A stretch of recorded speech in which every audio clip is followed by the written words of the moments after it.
replaced.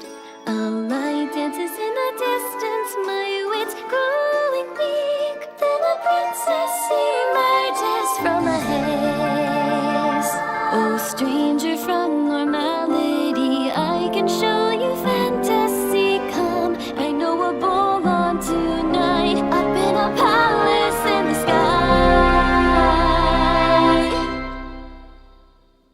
Come to the moonlight, dance in the midnight, bathe in the starlight, and waltz with the fae. Come to the moonlight, dance with us mid-flight, music so dreamlike you'll never awake. Come and high.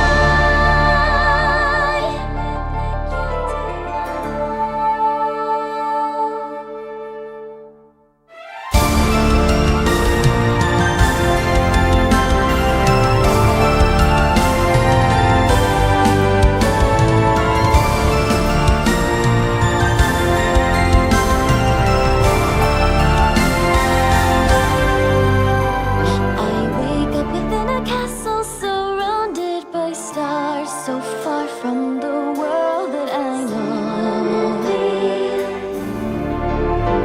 A maid dresses me in starlight, I'm led by the tide to the princess in splendor on a throne.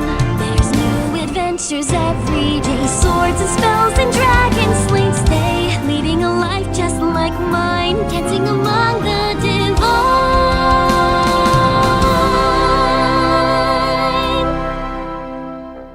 Come to the moonlight, dance in the midnight, bathe in the starlight, and waltz with the fae. Come to the moonlight, dance with us mid-flight, music so dreamlike you'll never awake. Come and fly.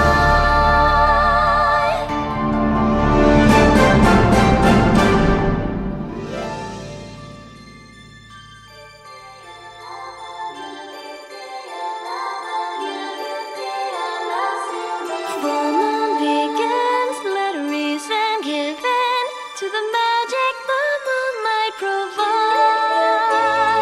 Nature glows blue, the princess glows too, saying I know a spell, you'll become Fae as well. Stars fall to earth, the Fae lost in mirth, as they spread crystal wings and we fly.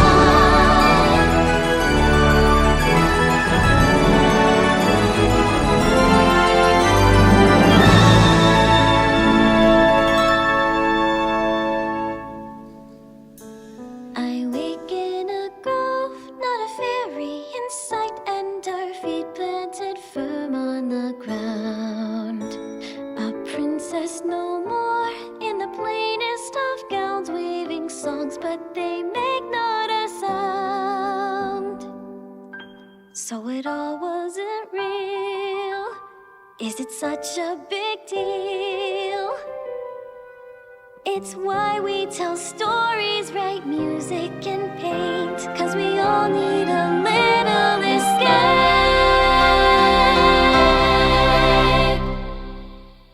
So come to the moonlight, dance in the midnight, bathe in the starlight, and waltz with the fae.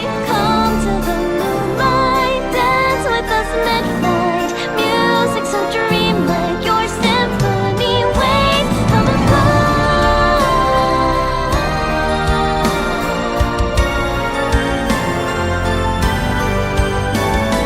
Come to the moonlight, dance in the midnight, leave when you feel like I'll always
divine, dancing among the divine.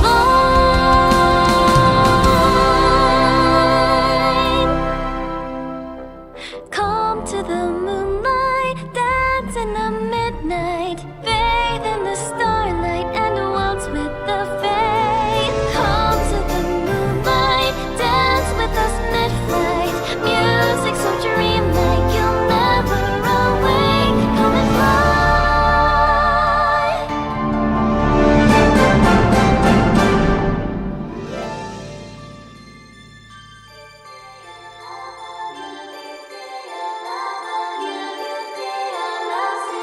Full moon begins, let reason give in to the magic the moonlight provides.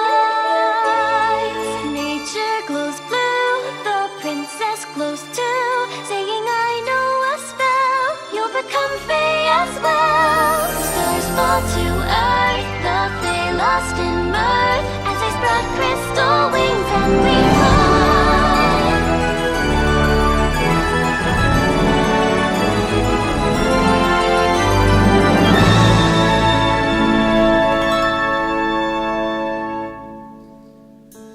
I wake in a grove, not a fairy in sight, and our feet planted firm on the ground. A princess no more, in the plainest of gowns, weaving songs, but they make not a sound. So it all wasn't real. Is it such a big deal?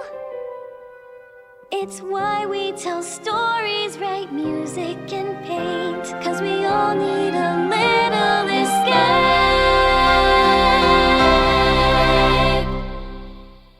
So come to the moonlight, dance in the midnight, bathe in the starlight and waltz with the fae. Come to the moonlight, dance with us mid-flight, music so dreamlike your symphony waves. Come and fly.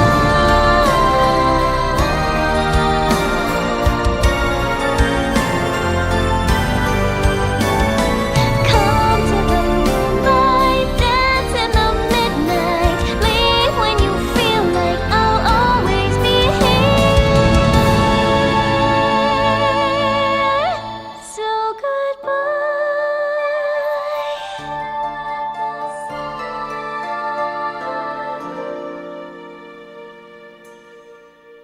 if you need a little fantasy,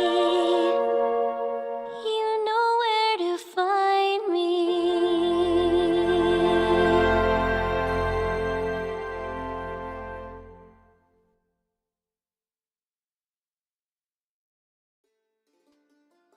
Sylvaliðan today. Sylvaliðan today to all wandering souls drawn towards my palace. You are being graced by the presence of Princess Sarina Aria Elysia, Fae Princess of music and conductor of your eternal waltz. Now, of course, normally such an audience would only be granted to the highest of a select elite, but it is through my good graces that you have been granted this privilege tonight. You may now kneel. Yes, today I shall be talking about the commission I made for a certain Keekihime. Yes, another princess. I was delighted to work with a fellow princess.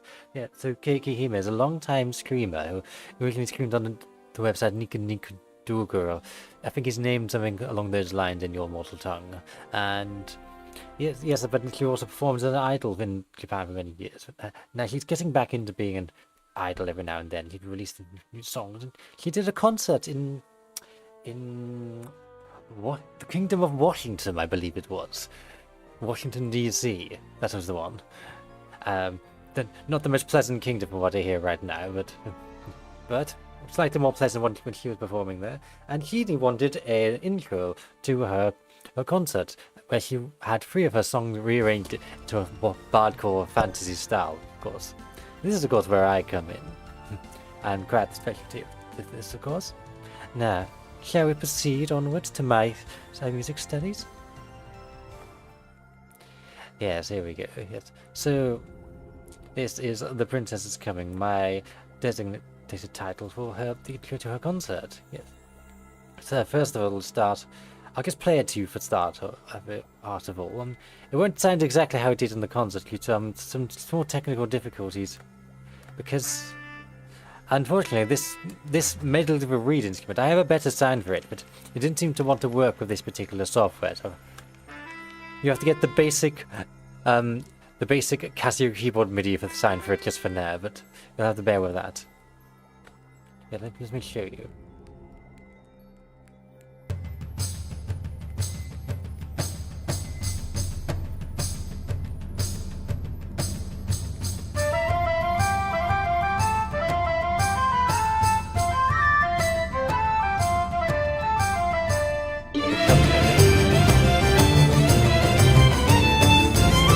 Quite the fan of this music.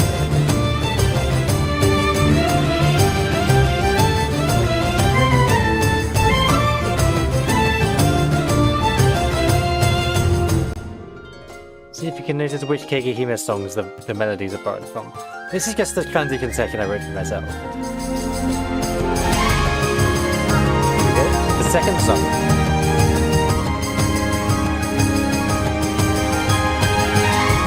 The whole orchestra for this day.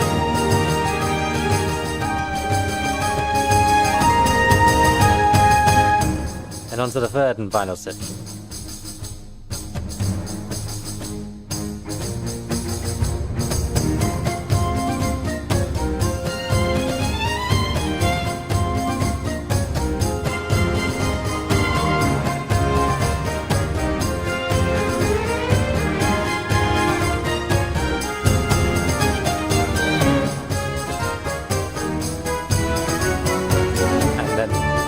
One big build up at the end,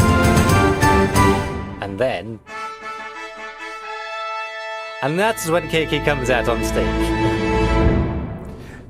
Sylvaliðan tilyr Moondog and Garrick, KFP librarian. Oh, a librarian of the KFP nation.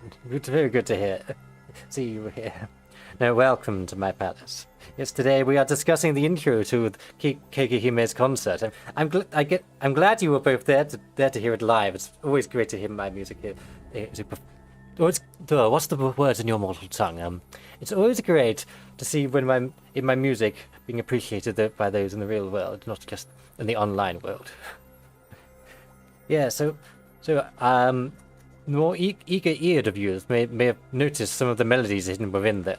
Of course, the first section is Shunkan Every Day, her first single. Maybe if I isolate the melody, let's see if you can spot it. I'll use the... There we go, use this one.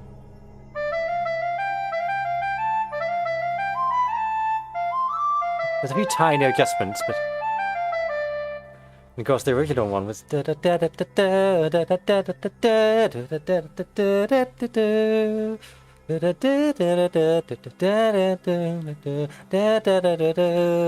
Yes. So, in order to make that melody, this Bardcore style that she required... Yes, you support it now, Garrick. Yes, good. Good, yes. Of course, in order to change that there, because you have...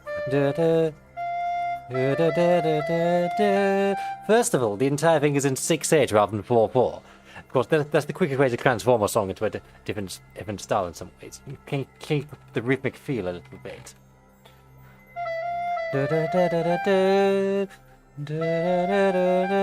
That's all the same note, but obviously in 6/8 instead.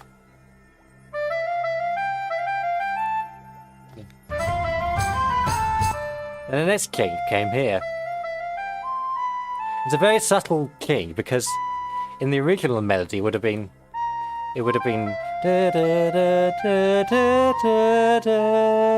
just how it normally would be in the scale, but for this Bardcore style, more medieval, simply raise this note and make it into the I believe this would be the Dorian mode scale, and that is how you would create a sort of medieval style. Just put this one note in the scale, believe it the 6th note in the scale, raise it by a semitone, and suddenly you have...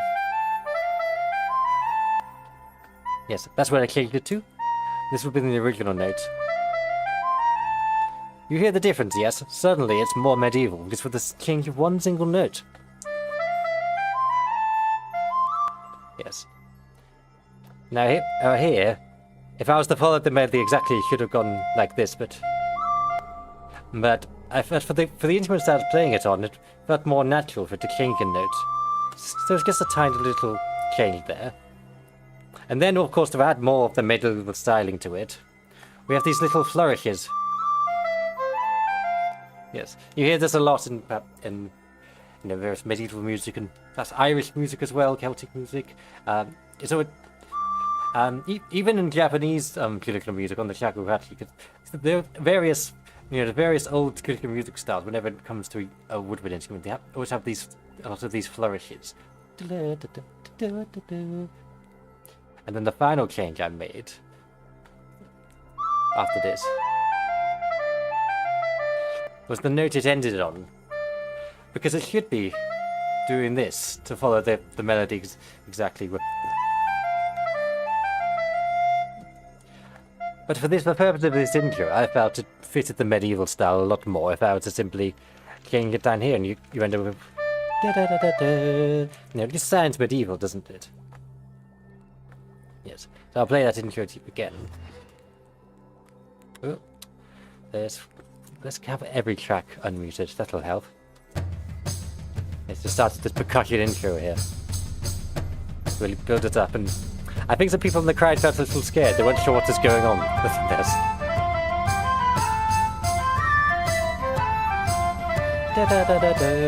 Yes, you can hear medieval sounds. Another thing that adds to the medieval style of it is having these everything harmonized in perfect fifths, no matter the scale.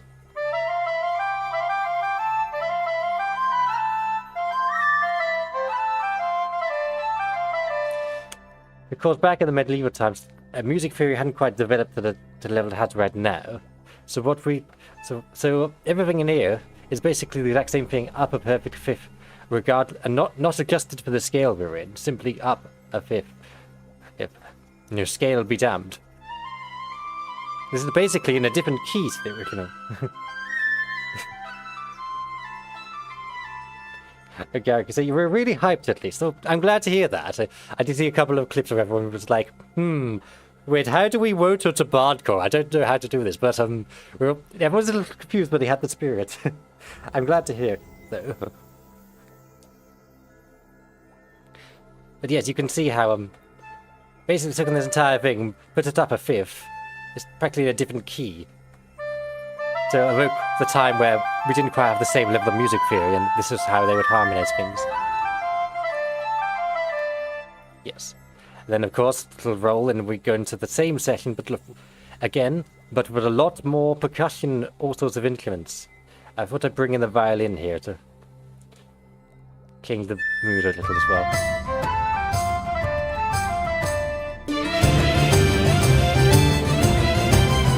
I do quite like this piece though. And it repeats again, but with the woodwinds coming in again.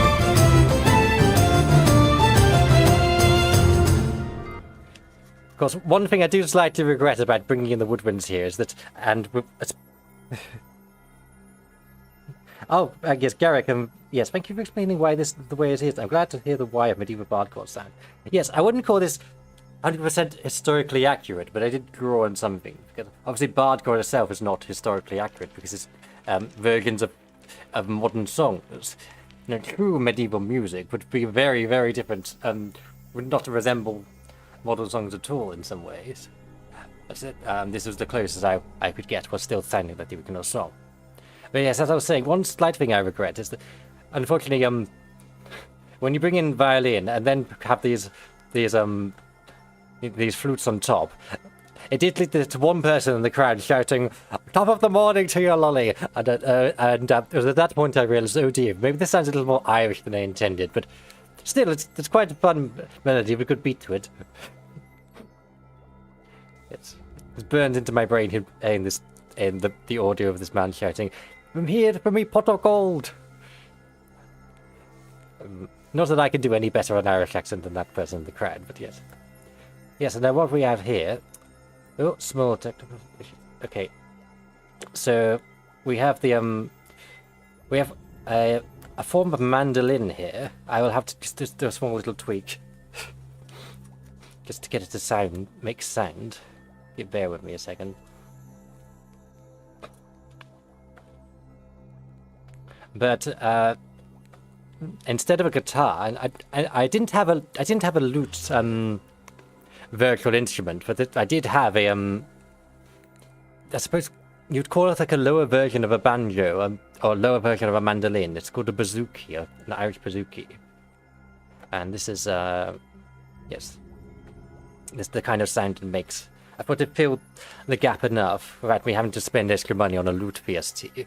Because unfortunately, as some people on this channel might know, we don't have capitalism in the Fae realm, so we don't have money or your human currency. So I have to be smart with what human currency I can get. Because here we just create intangible concepts, like stealing stolen names, firstborn sons. We don't have your money, so when I can only get something only with money, I try to be careful with it and not spend money if I don't need to. So here, I think this fills the role of a lute well enough without having to buy a lute.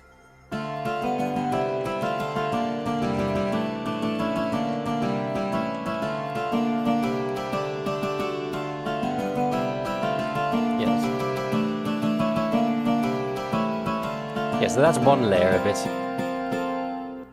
Yes, and then of course we bring in the violins, doing the same melody again. But this time we have obviously some bass here. It's quite a strong bass here.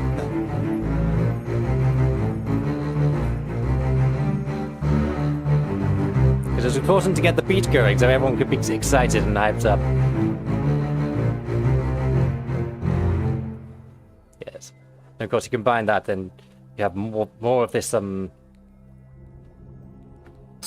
yeah, we have all this percussion. That's the mortal word, which isn't it?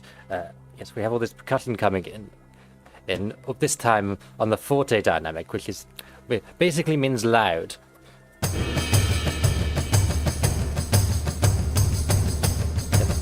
Yes, I have a loud bass drum now.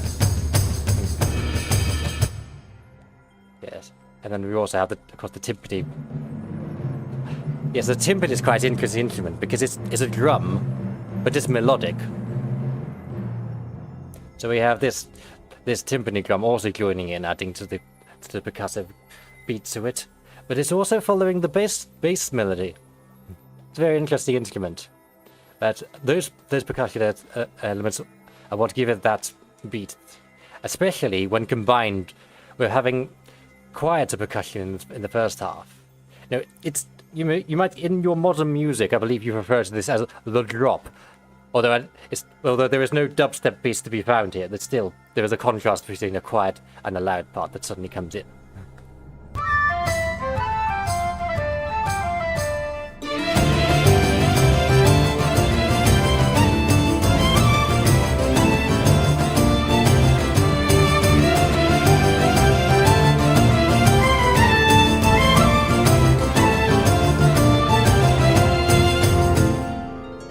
This next section is the transitional section. What?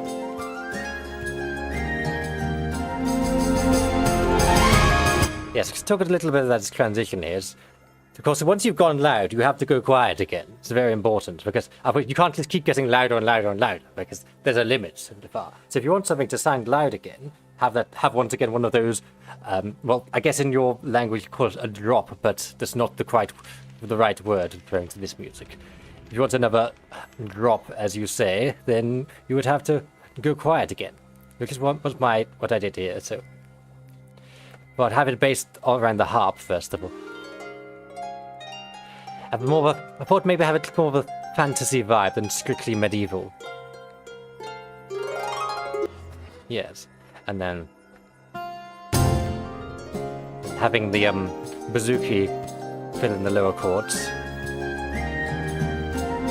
Because originally I had no percussion at all in this part, but the idea of this music was to get the crowd going, and I think he ideally wanted people to clap along. I'm not sure anyone did clap along because everyone had light sticks in their hand, but the spirit was there. So of course, well, it's got to be quiet, so I had to have some kind of beat still going for the whole thing. So let's make sure there's some tambourines in there. That's my purpose of putting this in here. And it gets louder again. Yes. You can put tambourines under anything here. Oh yes, and also had some light hits from the frame drum here. This medieval percussion.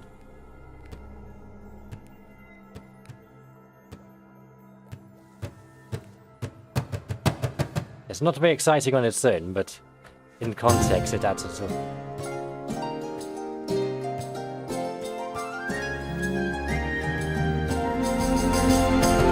Another important part of it, we have the dulcimer, which is an old instrument where you hammer strings. I would liken it to a piano that's open and no keys. You just hammer directly onto the strings, or perhaps a harp that's fallen over. But it has a very distinct sound to it, with this buzz to it. It is... Yes, this very... brings about a lot of fantasy vibes for many people. So I thought it's very important to include in this song. But anyway, yes, we have this transition, and it swells up into the next song.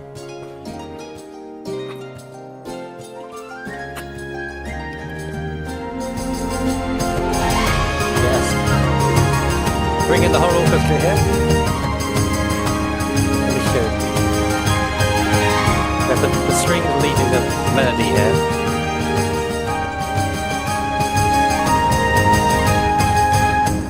Now I wonder if you could spot which of Keekihime's songs that was in the melody there. It's a little more slower than the original, but yes, you.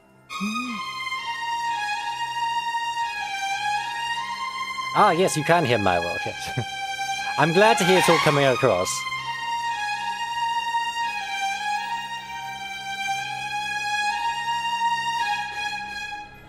Now here, Keiki said it'd be a good idea to have a slightly different vibe for each one.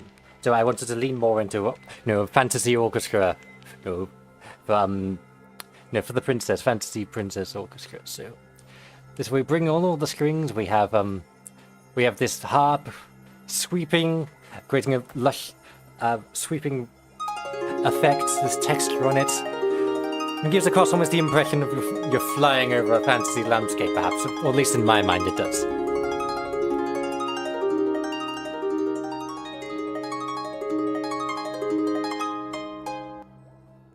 Yes, and underneath that. So to turn my world into this fantasy orchestra style, quite simple. Well, we're once again still in that 6/8 time signature instead of 4/4. So it's instead of hey, we'll come around,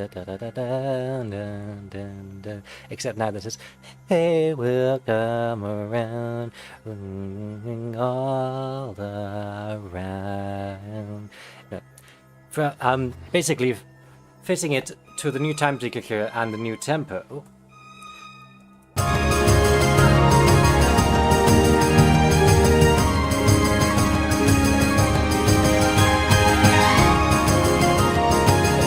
The horns come in, joining in for more fantasy vibes. Yes, you see? Quite simple. Quite simple, really. We already have the same beat going on with this. And if you tried to sing My World over it, for me it just naturally comes out like this. Hey, we'll come around. The only thing I did change about the melody was this bit here. Just because on an instrumental, in an instrumental piece, when not sung by the voice, and especially by the violin, I thought it sounded better doing these as all separate notes, because in the original, it's all just this. It will come around, we're going all the way. And then... But we're at a slower tempo now than the original song. And also, we're on a violin, not a voice, where there is no different lyric on each note. So effectively, you get the same note and sound over and over again on an instrument that works very well in this style of music, and works very well as an instrument if the note changes every time. Or at least I find that to my personal taste. So I thought it just sounded better if I went And then we're back to the melody again. Add a little run in, just for the fantasy orchestral chromatics.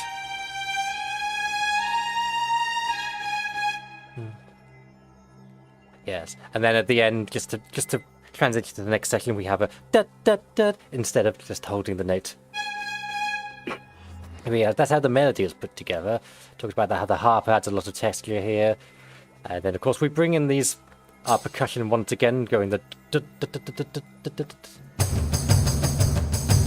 It's practically the same beat almost, but because everything around it is different, the instruments, it has still a different vibe.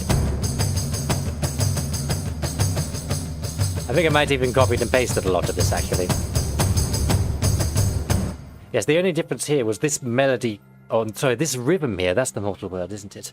Yeah, this rhythm here incorporated a two triplet, which is rarely seen normally because. But basically, I mean, we're briefly coming out of that triplet feel and get into a straight time. So. Yes. It's an interesting rhythm, but I thought what it does is it sets up for the change into 4/4 that's about to come here. So I thought it was very important to go. Yes, because see, because now in this next section we're going 1 and 2 and 3 and 4, whereas before we were going 1 and a 2 and a 3 and a 4 and a. So in the percussion and all the instruments, I had this with, to slightly throw you off that very strict rhythm, just to set up for the listeners to be like, "Ooh, what's happening here? Something different's about to come." It introduces the idea of the rhythm changing slightly early before we go into this 4/4 section where it's 1, 2, 3, 4, and 1 and 2 and 3, 4.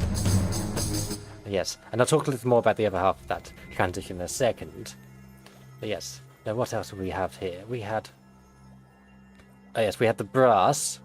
Show you what the brass is like. So I started with a big blast of because to introduce the orchestra. A little counter melody there on the trumpets. Then the horns joining with the melody to add more fantasy and epicness. Yes. See, without that, it wouldn't quite be the same. And it wouldn't be filled out quite as well. The purpose of the brass is to fill out an orchestra often. It's the brass, I would say, is the equivalent of, say, the guitar in a rock band. To fill the similar role, being big and loud and filling out at the chords. Yes, but then halfway through, we have the brass joining of the melody. Not the melody, the rhythm. That's the mortal word. I am getting your language a little mixed up sometimes. I do apologize. Like, I speak Fae as a first language. You'll have to forgive me. We're back to that same rhythm again. Then the off, and then the two triplet rhythm just to set you off balance a little bit and set up with that. It's following the percussion as we talked about. But yes, you see, halfway through, suddenly everything's going. It gives quite an adventurous feel, doesn't it? Thank you, Garrick. Yes, but yes, do bear with me. But yes, I think the brass really does add that adventurous feel to it. Yes, can't have it without that. Oh yes, and of course, an extra little spice on top when we have the woodwinds section here. I'll just share it on its own. Of course, nothing says fantasy and nothing says fantasy more than some harmonized runs like this. It's very, so I like to do that wherever I can. It's very pretty.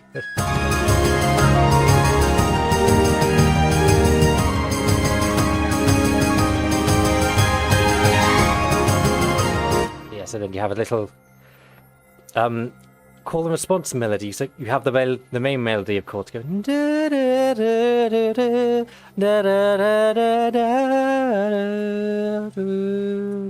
But then on that last bar, we have a little response coming in. Oh dear. Yes, that's the melody, yes.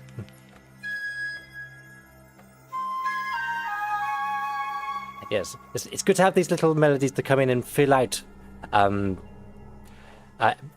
gaps between when the main melodies is holding a note, perhaps.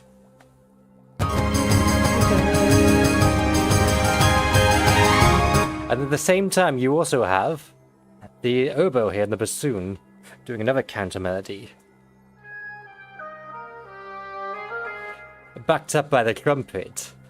So basically, we have 3 different melodies going on here at once, almost.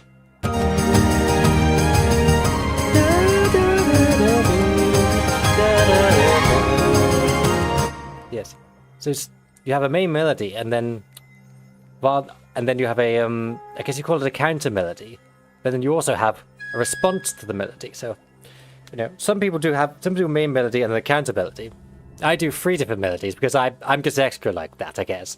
I just keep going with the orchestration. Yes, I think we've covered that section very well, yes. Give us a listen in full, we can go and see how it leads into the next section.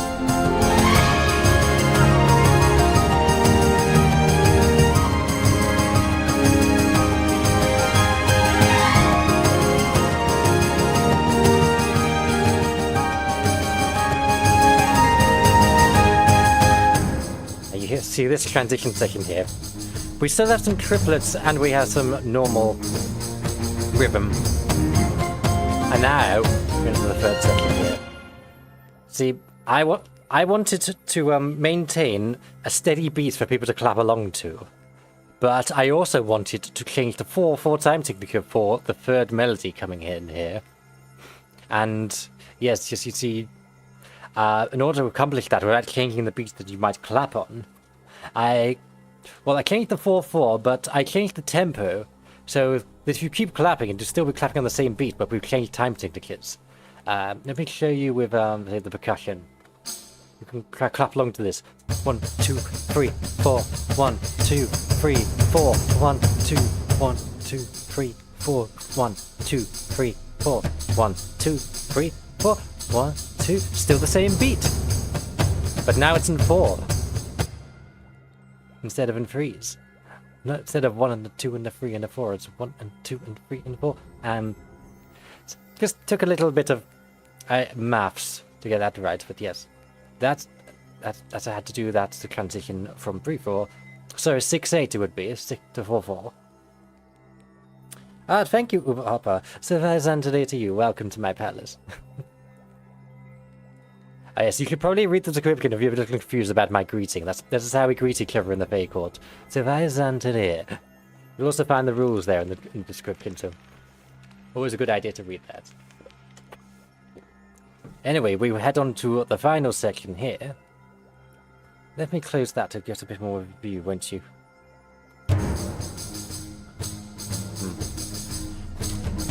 In the first look, I did see someone going bump, bump, bump, bump, bump, bump along to this in the crowd.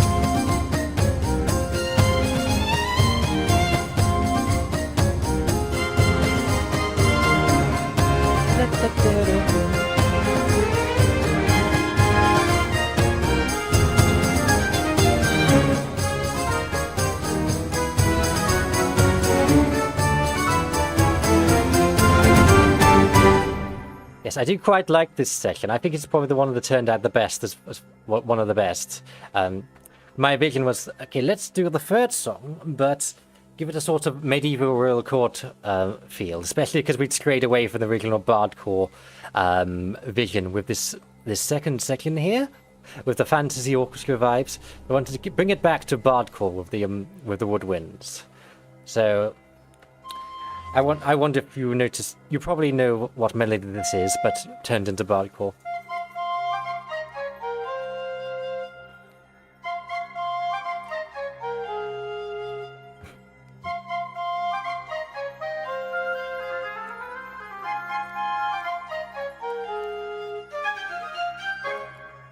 Yes, it is.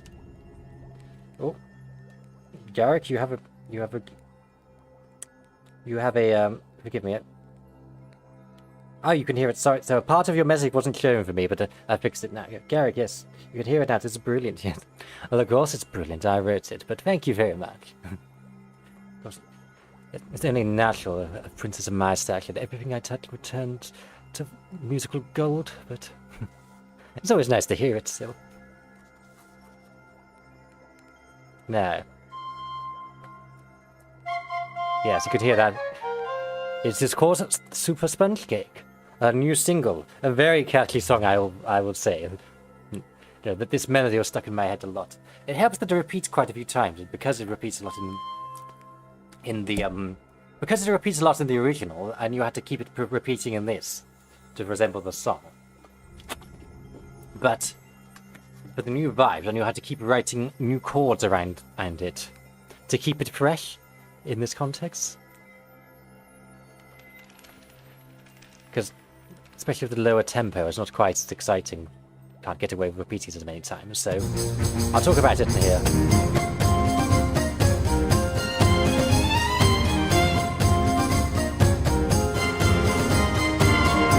Now when new chords come in.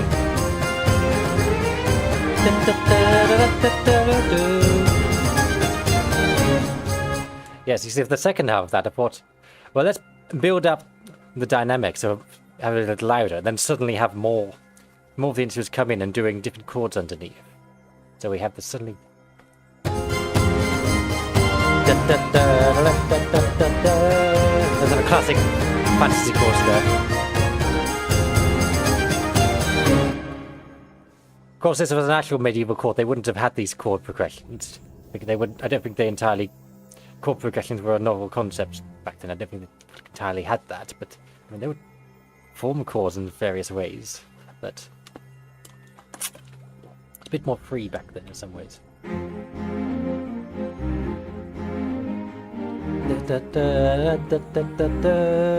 It's the classic little fantasy chords there, or you might find it in film scores as well. You will hear it a lot in metal as well. The band Iron Maiden, they used it a lot, but on the guitar instead, and obviously faster tempos. And then of course, once again, we're repeating the melody a fourth time, which is something I never normally do myself. I always say repeating something for a third time is normally pushing it, but obviously, Wunderiku in his genius, he pulled it off in this song. It's just because of how he wrote it in his song and how it's quite exciting with the faster tempo and all the instrumentation. But for me here, going into the fourth repeat, we need new chords again. The fourth, well, what other chords fit into this? Because we need 2 more new chords to keep it fresh. So that's what simply we used all the strings to create this.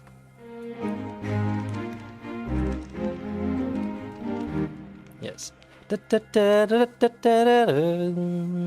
Because an easy substitute for because they share some similar notes, but they're not exactly the same. So they can still fulfill the same function as but then it's different, but still can fit the same melody that was over the top of it, by being similar enough.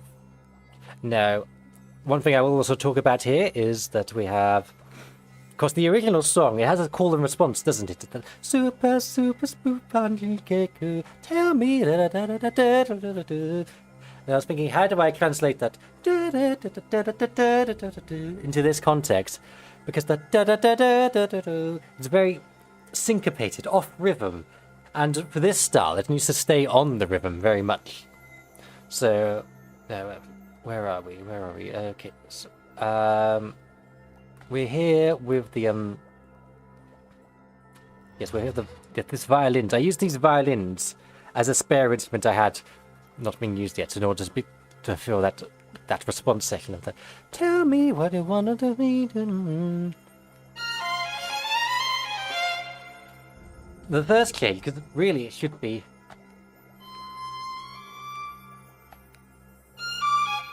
to match it perfectly, but that doesn't really work in this context with the chord underneath it. So I did this, and I feel like it's still somewhat recognizable enough. And also to keep it on rhythm rather than in the syncopated off rhythm as the original was, I did add a couple of extra notes. Rather than being it's a just to keep it on the rhythm. You see, I don't know if it's still recognizable enough, but I think it invokes the same enough of it, especially combined with the main melody, which is more recognizable as Super Sponge Cake. Speaking of which, I neglected to mention the little change I made in the main melody. So see, this note was not in the original melody. It should be this to be exactly the same melody.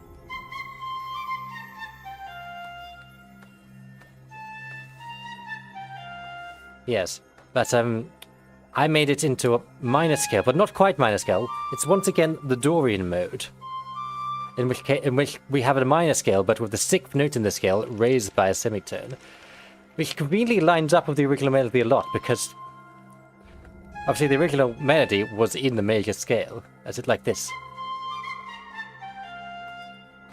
Yes. And in this context, suddenly that sounds a little too Christmassy, so I thought I can't have it all in major scale.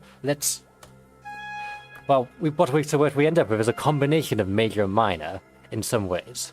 And the music people will call this Dorian mode. And it's what gives that medieval sound, while also lining up very well with what the original melody was. That combination of major and minor, almost. Yes. And all I did was change one note in the scale and change the rhythm a little bit. And suddenly it's Bardcore. I do stand myself, don't I?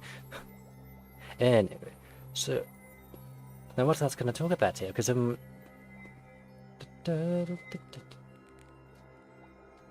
yes, also for the backing, so we have a dulcimer come in. Very obviously medieval sound there, especially with the Dorian mode there.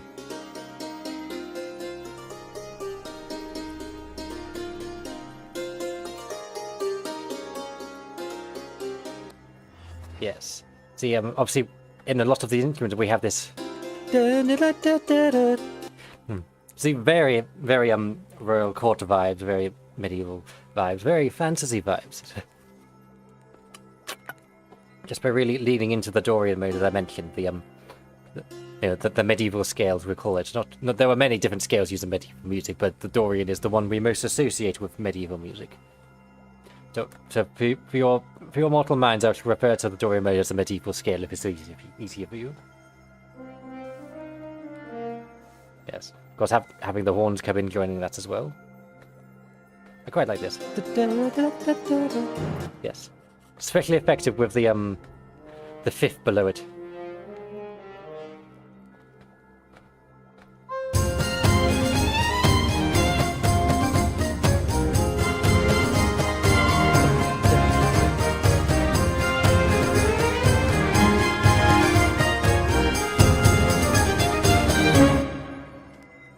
There was another call in the call and response aspects of the song. We have another part here where it didn't really have to change it at all because it's all in one note. I don't remember the exact lyric, but you have that super fun.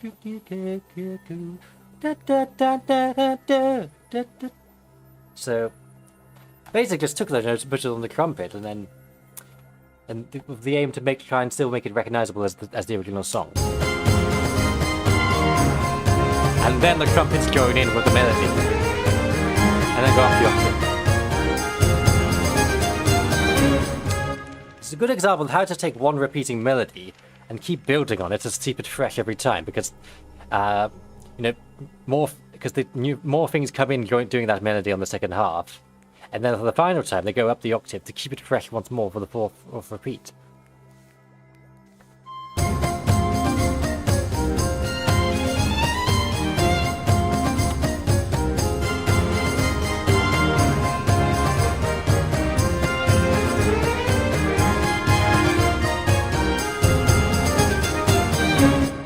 And another little touch I quite like to hear is that we've had this driving percussion going for this entire section. But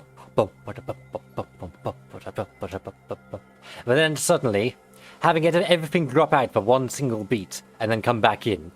That makes it hit harder. It's like what I said before, if you have to go quiet before you can go loud, it works in tiny ways as well. You can just simply go suddenly quiet and then come back in, and it creates a bit more of an impact when it comes back in, even on a smaller scale.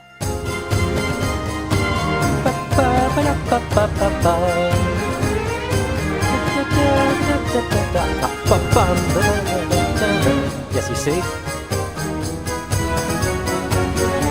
Yes, I'm quite a fan of doing that, where I can, sort of cutting out and then coming back in with a big bang. Not the biggest bang I've ever done with that technique, but I think it works here. Now, speaking of that drum beat, yes, I do think it works quite well here, especially.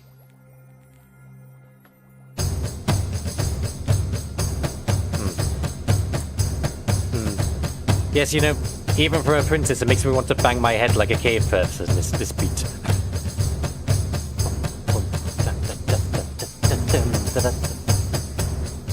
I think that is somewhat the key to the hype in many ways, the percussion, which was quite evident in the reference I was given. It's very percussive heavy, and that's a very important to include, and because the aim was to get you all excited for Keekihime's concert.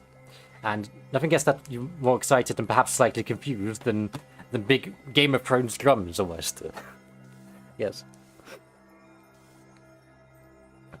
Of course, we can talk about what happens next, can't we?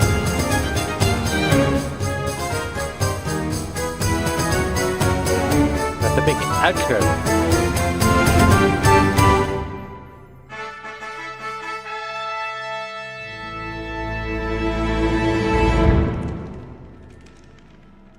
Yes.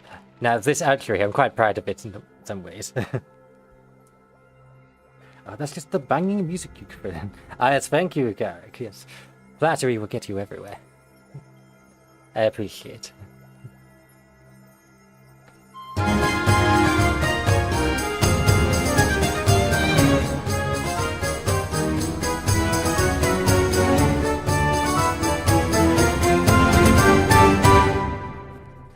Of course, this is where we're building up to Keekihime herself coming out on stage, so it was very important.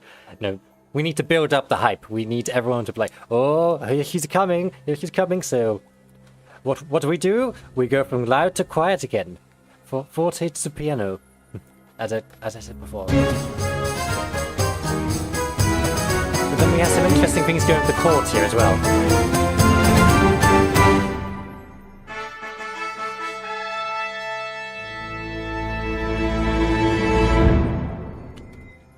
The first thing, still kept the same rhythm going because we need to keep it consistent with the previous section, but I have this quite interesting chord progression going on here.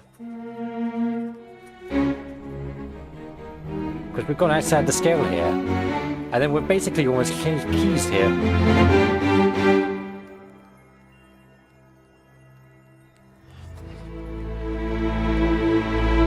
We basically ended up ending in a different key just through this epic build-up chord progression, I'd like to call it. It's quite simply, we've taken that same... I talked about this progression earlier, this da da da. We've taken that concept, we've taken it a step further by continuously building on it.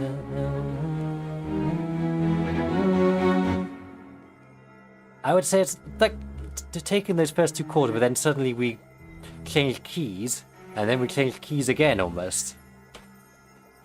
That you have upper half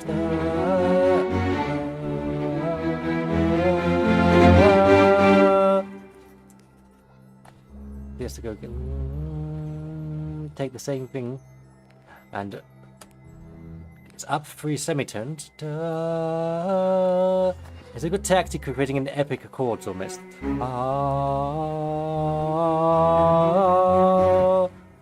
And then to keep that going, keep not resolved too soon, did the exact same thing, but up a semitone.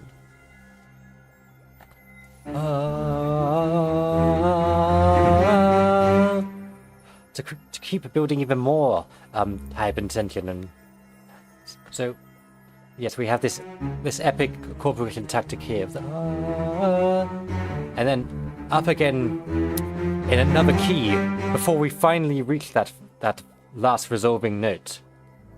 No. You have to leave them wanting the resolution until it finally comes, because Keeki hasn't come out on stage yet, but you have to leave everyone hanging, waiting for that to happen.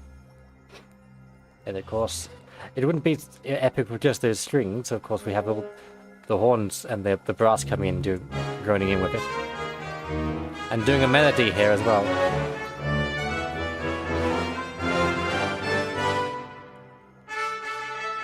And of course, the fanfare that leads to Keiki coming out on stage.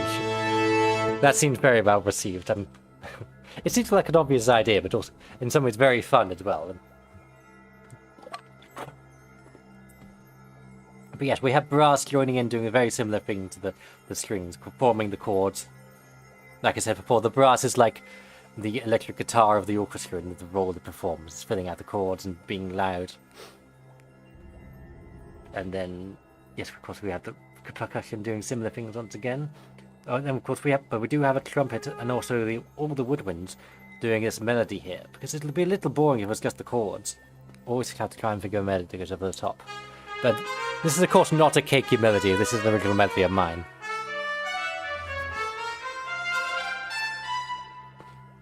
Of course, how do you write a melody over something that's constantly changing key, almost? Well, that's quite simply... This bar is all in one key, so write something that fits with that, and then have something very similar, but up in this new second key. And then take the same thing again, change the key almost... What would it be? Well, that's not quite... although, yes, noticing this isn't quite the same... It's not the exact same notes, but up a key, actually. This is more of like a harmony. Because we've gone up to here instead. For more variation, we've gone to what you would use for the harmony and made that as a lead melody instead.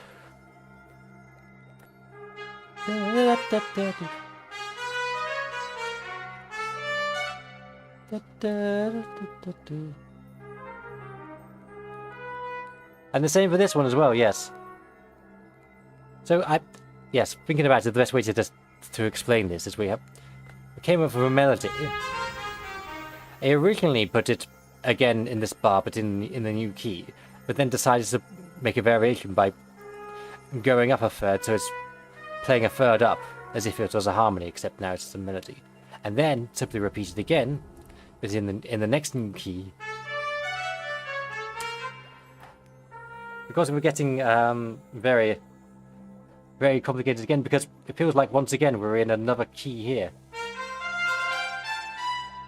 I didn't bother putting key changes on every single bar here, because that would get a little bit messy and also confusing to a player reading the score. Up a third, new key. Yes. And there's a variation of the final bar, because we've had this missing first beat on the second and third bar, so we'll bring back the first beat again, so we can go da da da da da. And what this is doing, this is outlining a chord, a G sus4 chord. The sus is short for suspended for, but it's not short for suspicious. I've heard that joke many times. You can hold the Among Us jokes.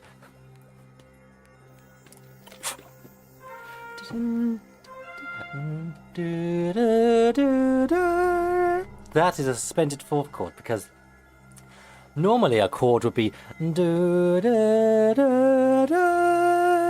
but with the 1 3 5 8, but the third, the 3 there, the 1 3 3, it's been suspended up into a fourth. So that's now it's a suspended fourth. 1 4 5 8 instead of 1 3 5 8, if that makes sense. And because I'd put this as a brief little chord here. Because da da da da. You hear that a lot in various fantasy music. That. I put that in briefly there, but then immediately we're going up again to keep the tension building.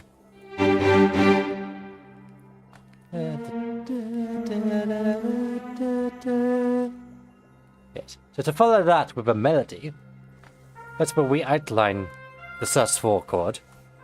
Sylvaliðan, today to you, Taro. Welcome back to the palace. I'm glad to see you there. Yesterday, I'm talking about the music I wrote for Keekihime's conference intro. We're most of the way there. We're talking about the outro at the moment, and after this, I'll talk about a few behind the scenes and some things that got cut as well. You haven't missed everything yet. You perhaps drawing anything today, Taro? I'd love to hear about your artistic endeavors. Perhaps you might be able to make a painting for the palace while you're here. So yes, as I was saying, so to write a melody to fit with this rather wild chord book and changing keys, well, first of all, outline the chord you're over the top of, the sus4. Da, da, da, da, da. All those notes are in that chord. And then we have our new chord. Da, da, da, da, da, da. We can just go da, da, da. And that fits quite nicely with this new chord that once again changed. So lovingly asked, sure I can do you something. Oh, a bit delighted to see you. This is a palace of artistry and creativity, of course. There's no better place to be creative.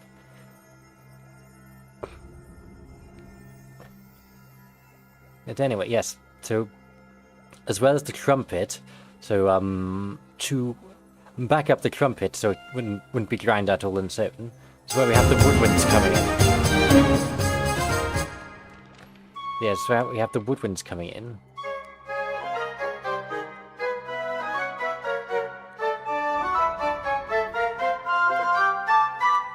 Yes, following the same melody again, so.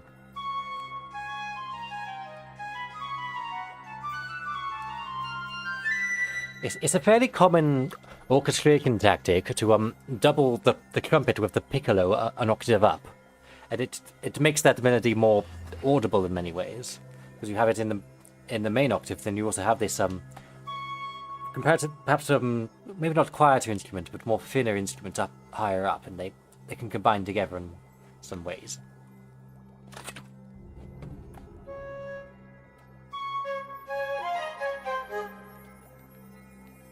What have I done there? Yes, once again we have fifth harmonies. That's a vital part of the creating a sort of bardcore sound, having fifth harmonies rather than third harmonies. I'm not.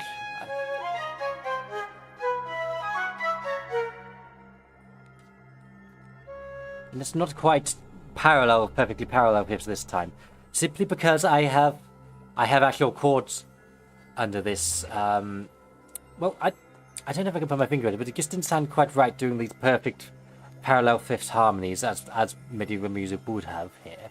I had to make some, I guess, historical concessions I have throughout the rest of the song. I want to make it sound right. It just didn't sound right unless it made some small alterations to the harmonies in places.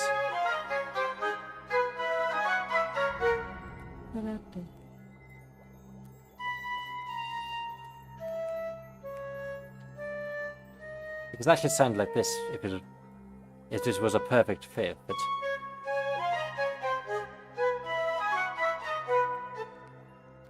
but with the chords underneath it just didn't sound right, so just did this because I can do what I like, and if it doesn't sound right, I will change it until I think it sounds right. I am in control.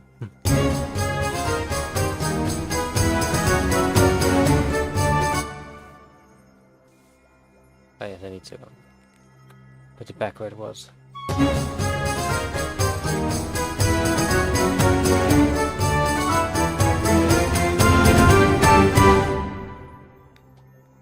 And of course, what really builds the hype there, once again, we have the percussion. The star of the show, really, building this up. So I guess, get the percussion thing.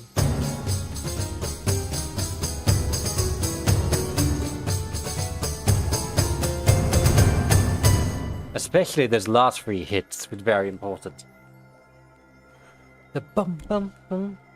Of course, you see what I've done here is I've percussion going quiet, and then building up again, loud, but then going quiet again, but building up even louder, and with accents on these hits.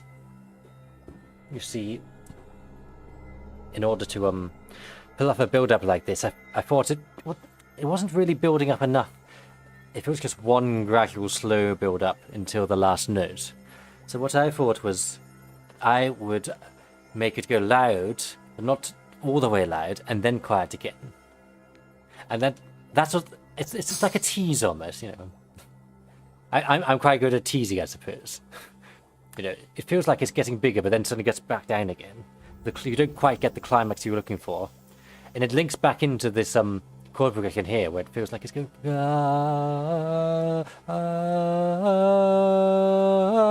instead of going we go into another version of those chords again, but in a different key, because I'm teasing you. I'm withholding the climax from you. This is sounding very gay. I have a way of doing this. I apologize, but.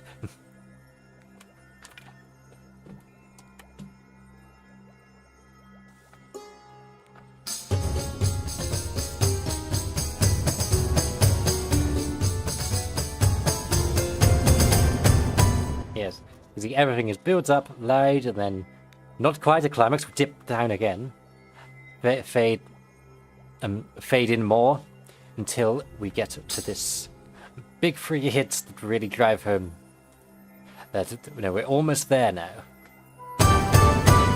and they really hurt.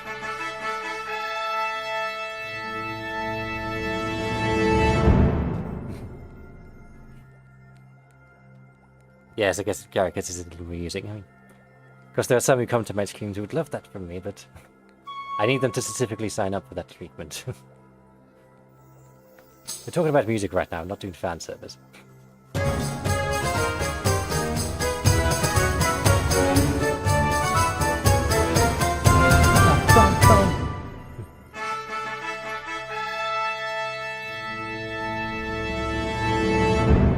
And of course, the fanfare. The fanfare for Keekihime herself.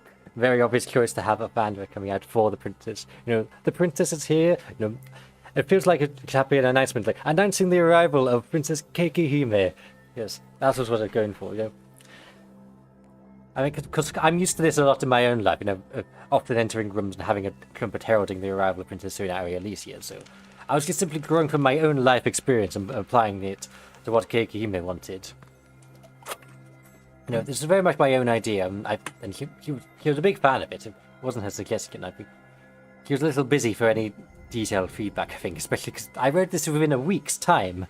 Yes, a little bit of a rush, but yeah, yes, and especially for me, because no, for me a week seems like just the blink of an eye. You know, I'm eternal, so a week is just a minuscule fraction of my lifespan.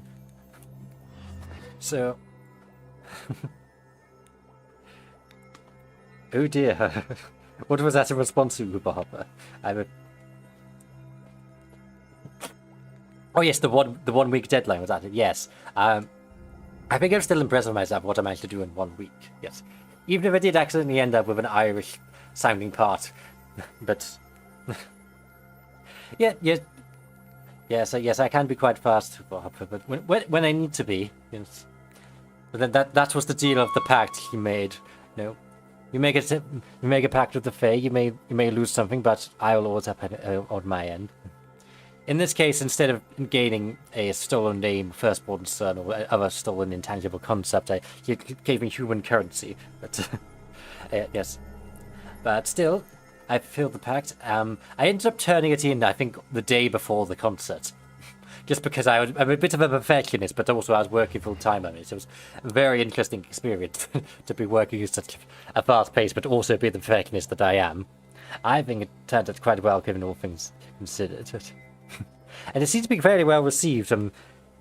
Yes, from the people there. I mean, we have some people there in the concert here in person. Yes. No. I'm sure. I think people were a little confused, but Maybe now is the time you can figure out how would you vote to Bardcore? What might be the voter called? I know you have a tiger fire, perhaps from Vine Tiger or Vile Cyber. Perhaps how I think now is the time to work this out now, because then next time you go to an idol concert and suddenly Bardcore starts playing, you need to be prepared, because it's happened once before. It could happen again. You never know. I guess, of course. Tiger. What's that voter chant where you chant about how the idol is the cutest princess in the world? But that's what, like, attention, Vine, all in the audience. I have an announcement to make. Like, my Vine Keekihime is the most illustrious princess in Vine Kingdom. You'd be ready to shout that, but yes, translate from Japanese to Old English. Oh, I'm being awfully silly, aren't I? And I wonder now. I would like to talk about some behind the scenes as well. Taro, you have an announcement to do. Are you going to give this a go? This medieval voter. Let me see it in the chat. Yes, the idol crier. Is that what it's called? Force of habit. Oh, what's the habit? Where did this habit come from? Please do explain to me, Taro. Let me open. There was another version of this. Princess Coming Waltz.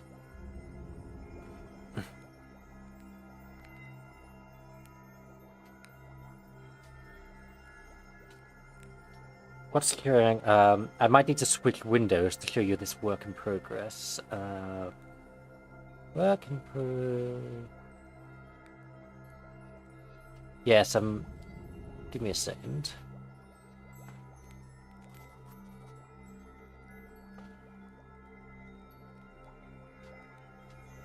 Let's just go. I might need to close the original to get OBS to recognize the new MuseScore window. Give me a second. I'll just close that. Because what I want to show you. What I wanted to show you was a work-in-progress version, where we actually cut a waltz section from it, and one of the sections was slightly different, so I thought now would be a good opportunity to show this off. Okay, yes, it's showing up there, is it? Oh, careful, don't... Yes, don't look at my unopened projects. Spoilers. Not that the titles give too much away. Anyways, so... This is an earlier version I'll show you, where it wasn't quite completed. So I'd here to you, Zada. Welcome to my palace. So today we just talked about how I composed the Keekihime's concert intro. Glad you could come along. I'm just about to talk about a work-in-progress version. They didn't quite make it to the final version. So we had a waltz section that was composed, but it was my world was rearranged of a waltz, and you'll hear it in here, and you can see the differences in this work in progress version. I'm just about to show that to you all now, if it'll play out loud for you. We'll just... hang on, I just need to do a little technical tweak. Get one of the instruments to work, because this doesn't always like to work unless you give it a little nudge. Awfully disobedient to not know if the princess is talking to. Okay, now you keep. So let's reload this bazooki. Yes. Okay, I'll play this for you now. This is a work in progress version. This was altered. This is not the final version. Oh, wait, can you see it? I don't think you can see it, can you? Hold on a second. I don't think it's working. Oh dear.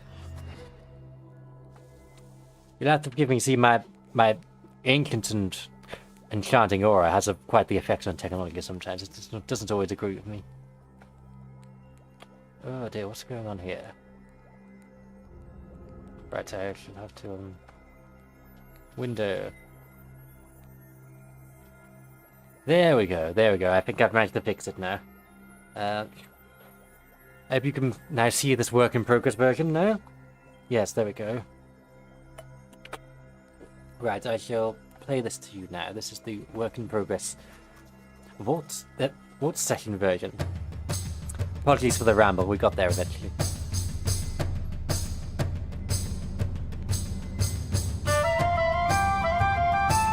Of course, the intro is still the same.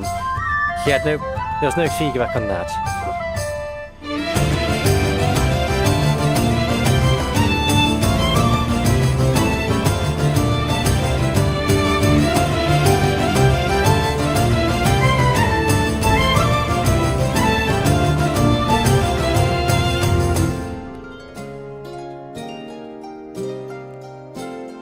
Hey, you'll start to notice some differences in a second here. So this is much calmer here. We have all the orchestra, but we don't have any of the percussion anymore, almost. And then there's a waltz version of My World.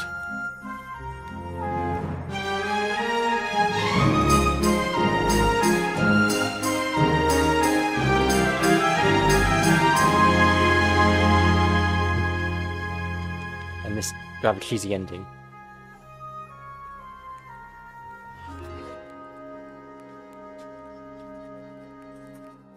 But yes, this whole section here was not in the final version.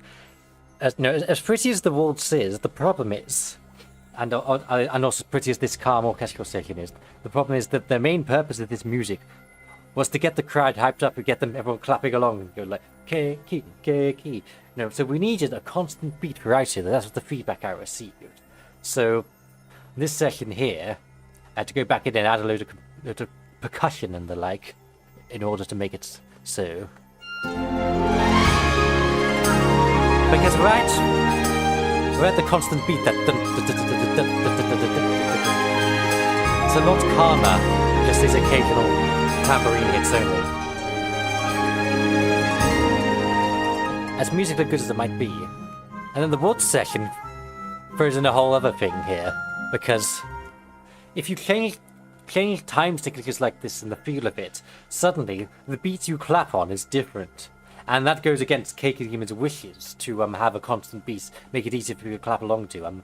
The average audience is not incredibly musically literate. They might know something about music, but if you change the beat they have to clap along to, that's a lot of people can get thrown off. So the waltz section did sadly have to be cut, but I do think it's awfully pretty.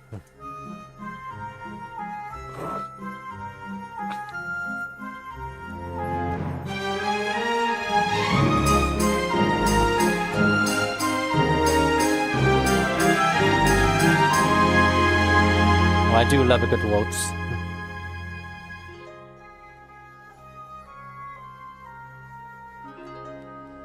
I practically made Keekihime the musical there at the end. And now all we got is time. But it did sound a little too much like an ending at the end there as well. You need to be constantly building up the hype. You can't drop down and be calm. No.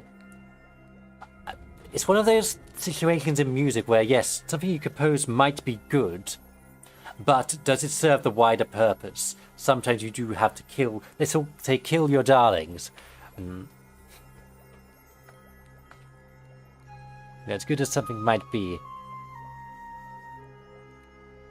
it can go against the aims of the song. So... yeah, so basically what I did do here was I took the second half of the My World's chorus melody, the second half of My World's chorus melody, as you know, where it's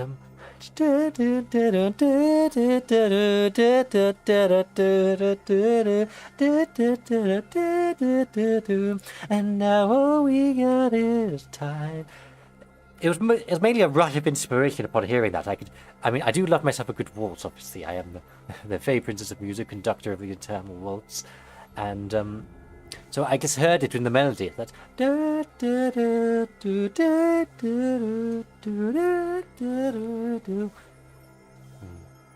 I could just hear it, and I had Russian inspiration, and I wrote it, and then. But now we have a waltz. That's suddenly loud again.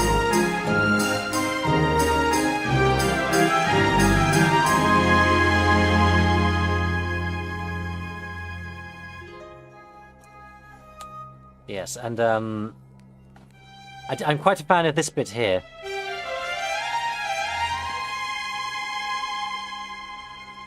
It's a sad I didn't get a bit in, but it gave me a very large craving to write a proper waltz song.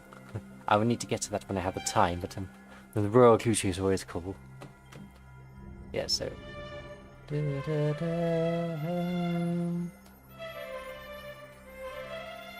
Yes, a lot of times in classical music, you have a minor scale, but you have what's called the melodic minor scale, which.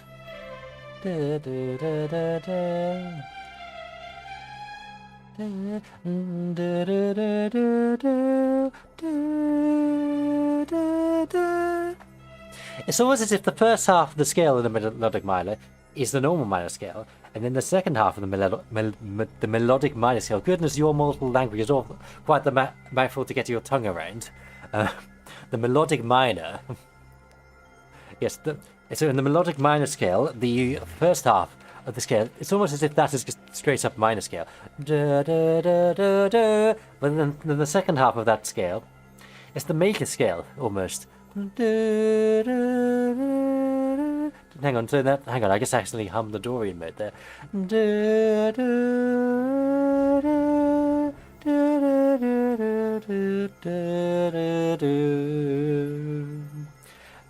And that is how you make this melodic minor sound. Very evocative of classical music. And I'm quite the fan of doing it. Especially this note here. No.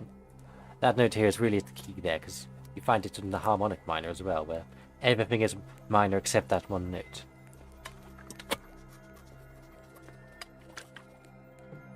But yes, sadly, this was not used in the final version, but now you have it here to listen to in this VOD. I'll give it one more silent run through, because maybe without maybe see if I can silence the various ambience in this study. Just give me a wave, do a little spell. There we go. Silence just for a second. Okay, so I'll see if I can contain my magical aura just for a second so it doesn't make any noise. I'll just play it all for you, and then it can be listened to in this VOD.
There we go, that's all listenable now. It's the ambience. Oh, I don't think I can contain my rather noisy magical aura anymore. Oh, there we go, okay.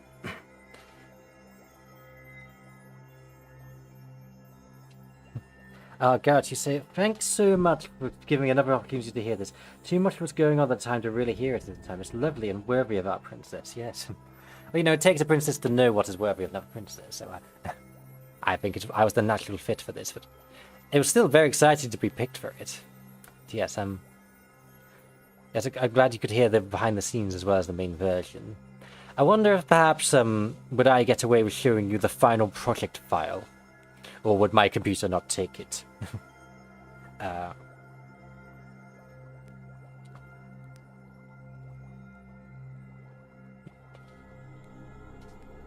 I'm just because once I finish a musical, what I do is I import all the notes into a program called Reaper, and that is what is is a digital audio workstation. That is the yeah, that's the arcane term of my choice for polishing up music into its final version. And I'll see if it lets me show you that project file. It's less interesting to look at because you can't see the score, but you get to hear how the final version sounded, and I can talk about what I did to polish it up. Now,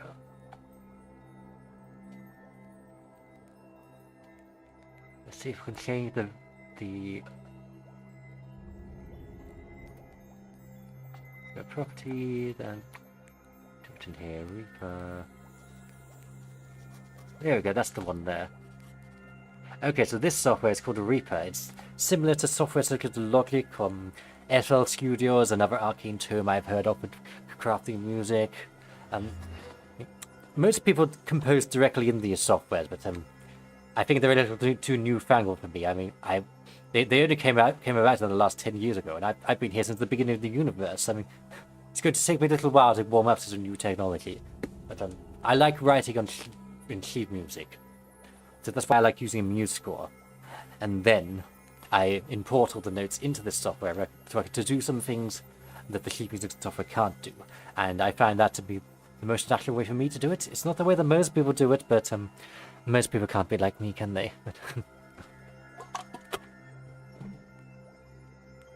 Oh, I need a sparkling toggle when I say things like that. Now this is the project file here. Let's see if it'll play for you fine here.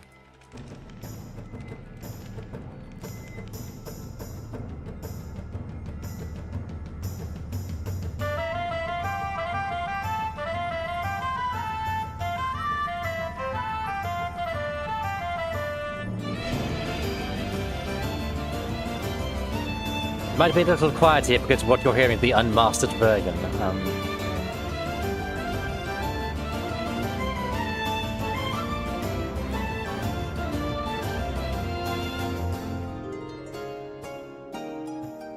I think I will turn up the master here because when you make it like this, you don't want it to be too loud because you don't want it to go over the top and peak, as they call it, and that is when the amount of decibels is that's how you measure your sound in the mortal world, I believe. Yes, if there's too many decibels, then it goes over the limit and it can distort the sound. So I make sure everything is not too loud, and then only make it loud in the mastering stage at the end. So I'll just turn that up for you a bit there, just for your viewing, just for your listening pleasure right now. This is the final version. As you can hear, the medieval reed is actually working in this version. We also have a different VST for the timpani here, because in this software it lets me upgrade instruments to other virtual instruments you can find on the internet and such, rather than what musical is limited to, or what works with it.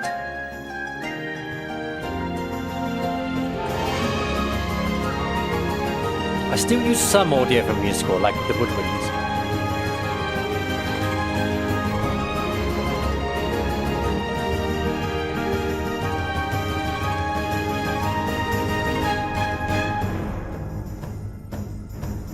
They also layered up the original brass with brass from BBC Symphony Orchestra. This is a double-layered brass.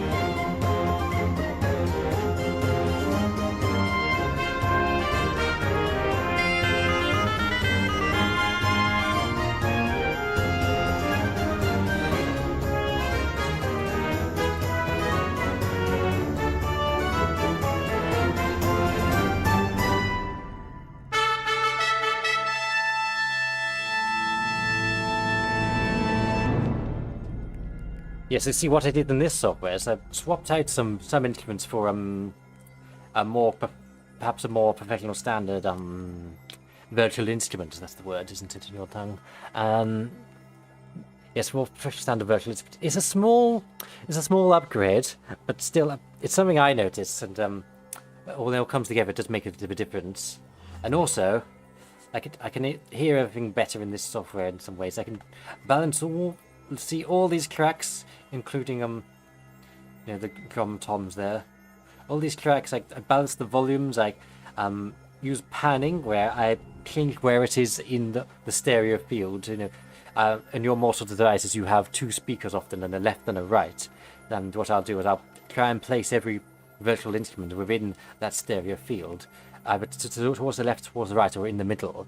And my aim is to replicate how it would sound if you were listening to a real orchestra in front of you.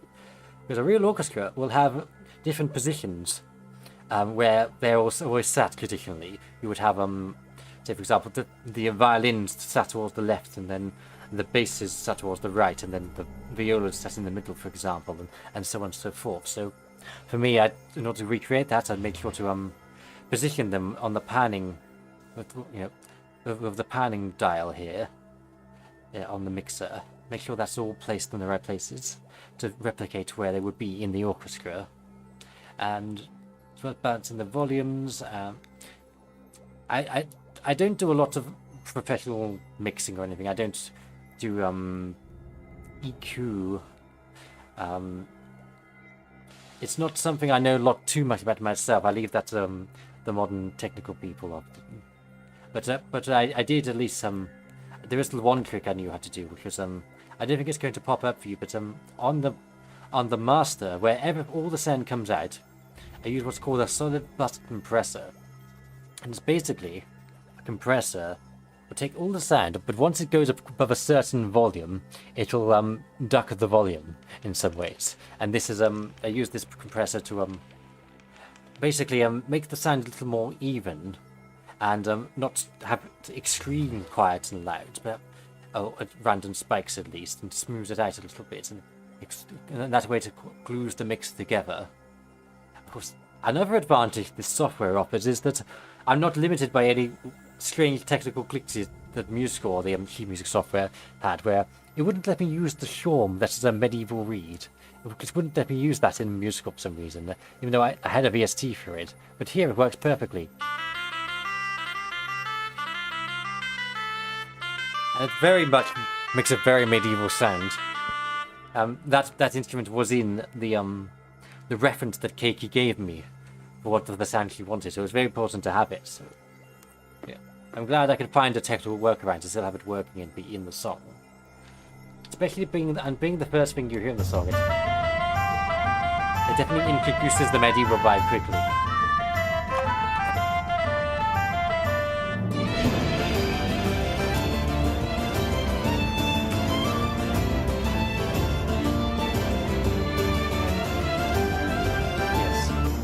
Yes, by the way, Garrick, you were saying, thank you for giving an opportunity to hear this. I have also uploaded it to my channel, where you can listen to it any time. There is a video. You can do that. You can listen to that to your viewing pleasure any time and bring back the memories of that moment. Yes, Taro, you say Sparkle Taro? Heard. Oh well, if you'd be so keen to contribute to the princess cause in that way, I'd be most grateful. But I will probably come to you at some point with a batch of new toggles. I'd quite like to express some other emotions as well, in this form that you see before me, perhaps. Oh, thank you, Garrick. Thank you for subscribing. I do appreciate it. I will do more streams, and I'll also upload my competitions as when they become publicly available and when the client approves of it. Do look forward to it. But yes, Tara, I think some toggles I would love to have. I would love to have perhaps perhaps a pleading eyes toggle. That emoji with the pleading eyes, because it could be used genuinely, and it could be used insincerely. Would you do that for me, please? Get people to do things for me. That's one thing. I'm getting a little sidetracked, but what else can I talk about here? I think Yeah, so I layered out the brass, 2 layers of brass. The timpani has a new VST. The bass drum also has a new VST that sounded a lot better. And the tambourine also sounded a lot better, I think, compared to what the musical sound was. Yeah, it's a bit of an odd process I have, composing things in one program and then importing them into the next. It does unfortunately mean there are some things I have to do to what did I yes, there are some things I have to do to oh dear, I'm trying to find the mortal words for it in your tongue.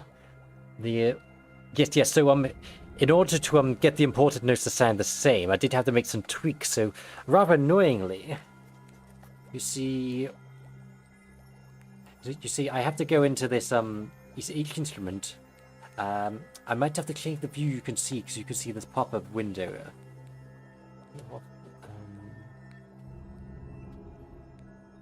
Window.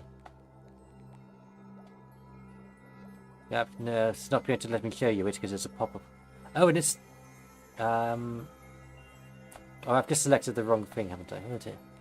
You'll have to forgive me in technology. That's how I can arrange that, I think. Yeah. Yes, I'll come to you when I need it. I am about to be rather busy and busy though. I mean, I'm taking a trip to one of the kingdoms in your mortal realm of Japan in a couple of weeks. So, and then after that I have some rather busy princess royal duties, but which will render me only available on the weekends. But I will definitely want to get some of those toggles as and when I need them. But yes, what I was trying to say was to see these strings. See, once you have just the MIDI notes, you receive the information from the other program. It gets the notes, and it but it also this VST it needs you to tell it when it's changing between articulations. Yeah, so you see these little notes here. They don't actually play notes. This is what we call key switches. So the BBC Symphony Orchestra violin, for example, you know, I wanted to start on the legato patch, and this is where notes transition smoothly into one another. So I'll show you here.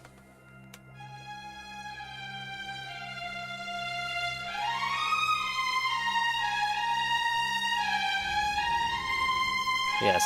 So this is the legato patch, and I've told it, okay, play legato, which means smooth, basically. But then we get to the end of here. We have these hits here. Oh, so that's not legato at all. That's the opposite. That's what we call staccato. Da, da, da, short and snappy. No, the opposite of me. Short and snappy. I'm tall and graceful, but yeah. So. In order to make it sound like that on this instrument, unlike in the sheet music software, I couldn't just put a staccato dot in it and it knew what I meant. I had to put a key switch here to tell it to switch to the staccato pad to start playing da da da instead of da da da. Yes, but that meant I had to go into all these instruments and manually put in all these key switches, which is a little bit of a royal pain, but I had to do. But this is the process I use, and it would actually take me longer to compose directly into the this program itself, simply because these programs they expect you to compose in real time, and unfortunately I'm not so good at playing music on an instrument in live. I much prefer to order others to play for me. I think that's much more befitting of me, and it's I like to compose and put the notes in, let other people play it. So this process I have of inputting all the notes into musical and then importing them to Reaper, it lets me compose exactly how I please without any compromise. And so it does have a little bit slightly annoying end part of it, but it's not too bad. I simply go through a checklist. I can listen to other music while I do this and listen to all the key switches. You can see here how it. Yes, and there's switching a lot here between staccato and legato here as well. And I had to manually put all those switches in to tell it to do that. But yes.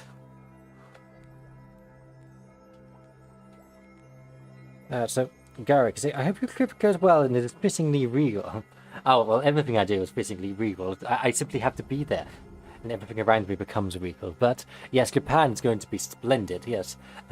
But yeah, I'm going to have 4 days in Tokyo. We're going to be doing a fair amount of fashion shopping, so I can diversify my wardrobe even more. I very much over-specialize into the princess gowns you see, which is, of course, nothing wrong with that.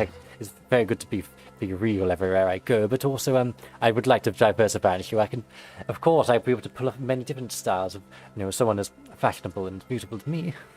So we'll be doing a fair amount of shopping in Japan, and to have Harajuku, perhaps try out this new Jirai style, perhaps, or yes, Himekaji is another one, because Hime Princess, of course. That's another style I'd like to try. See if I can find that in Japan. And of course, I will buy even more Elisa fashion. You can never have too much of that, especially in Japan, where Elisa fashion came from. I would be buying some of that. I'm off a little bit of a tangent about the trip. I hope you don't mind, but yes. But after that, we're going to Kyoto, where it's been much more traditional. Yes, and I have a perfect dress for that. I have a dress with cherry blossoms on it, and it is purple, and it has a pattern with stars on it and cherry blossoms. It's very fitting of me, but also very fitting of Japan. And I shall be regal, and settings around will be very regal and traditional. It's going to be very beautiful. But after that, then we'll have 2 days in the city of Osaka, which a lot more modern, but it's a place where I can buy even more fashion. So I'm interested.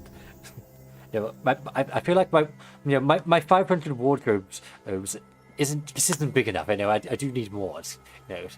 Running a little low on clothes. But while we're there, though, we will be in Tokyo. We'll be visiting Disney Sea, a very fittingly fantasy place for me. It's going to be, I will be dressing in a dress that's reminiscent of the Princess Rapunzel from the Disney film. Of course, I'm not that far off from that myself, already being a blonde princess. But yes, I have a dress that's perfect for that. We're going for Halloween, so yes, there are many ways I'll make it regal. You see. Yes, and then finally, at the end of the trip, we will be going to the tropical island of Ishigaki in Okinawa. And we'll be able to relax on the beach and gaze at the stars at night. It's going to be very clear sky. I can gaze at stars, and that will be my thing I look forward to most to. I mean, I'm of course very connected to the moon and stars, being the Fae Princess of the Moon Queendom. But I see the stars, I see the moon, and I do always feel a connection, and it's very me. It's very serene again to the stars. But yes, it's going to be quite the trip, and it does mean I will be away for 16 days. But then the week before that, it's going to be a little hectic. So I'm not trying to have any planned streams unless I really feel like it. But I hope you enjoyed being with me here today. I'm just going to save this one. No, we have about 50 minutes left. I have a bit of a silly idea to spend the last 15 minutes. We were talking about the doing medieval water. Perhaps we might be able to pull that up. And this is quite the silly idea. Give me a second. Medieval water. I'm going to pull up the water. What's the? Yeah. I think it's called the Gatlakoi mix, isn't it? Might open a dock and then...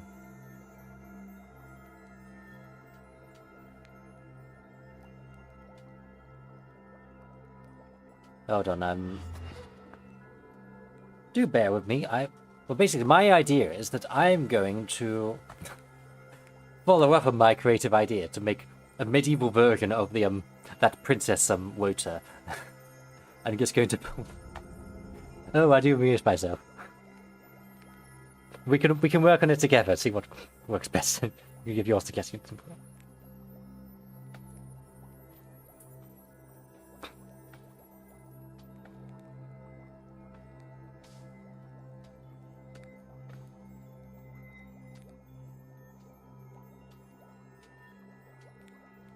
It's probably the silliest idea I've ever had, but...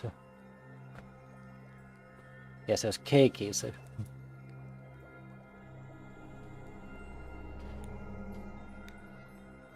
let me just switch... I should just have to switch your windows now. Here we go, this is a very silly idea of mine.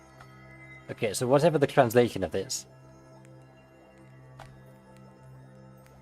Itai... Okay, so... Medieval water. So you can be prepared the next time this happens. What is the translation of this, though?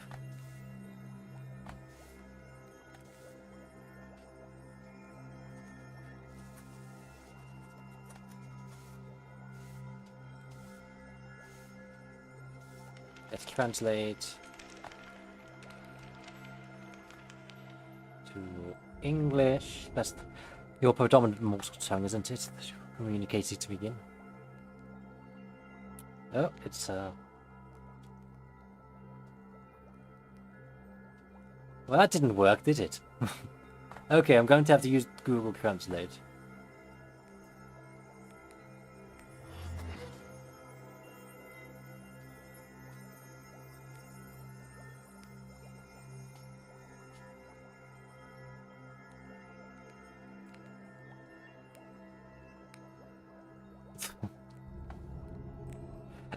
It's very amusing how it's interpreted.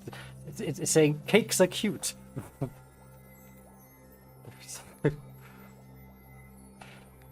That's definitely Keeki is. Keeki is cute. I think that's meant to say. Yes, yes. Technically, everyone, I have an announcement. Cakes are cute. I really like her. I really like her. Yes, really. I think this would be the translation. And we can have to put it into Old English. Rest of the media. Let's walk to life the rest of the Lord. Okay, this is the translation.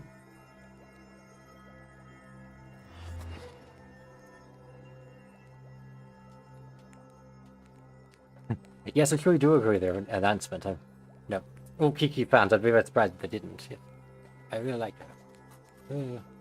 It's the secret exactly the episode he finally found a princess. The reason I was to you. Yeah, let's walk we like together. I love in the world. Yes, oh, it's quite the adoring cry, isn't it? So, anyways, if we were to I'm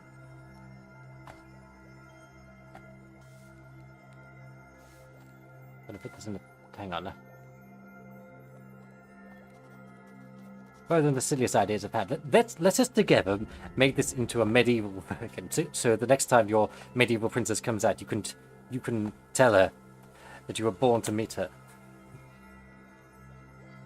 It's the least the princess deserves, I should know. This is the kind of treatment I get on a daily basis, so it's only fair that Keeki does as well.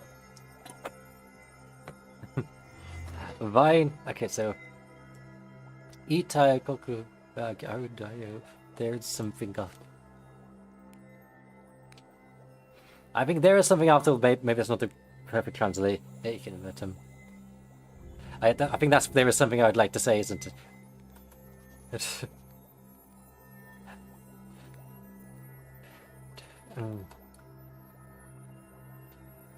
See, to all in attendance, I entered. What's it? Okay, so to all in the court, I have.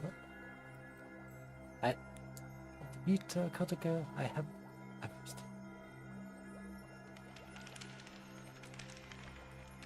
I announce. God, I must vow. I must announce. This is not real medieval language, but it's very silly. I must announce it. to all in the court, I must announce it. Announce it.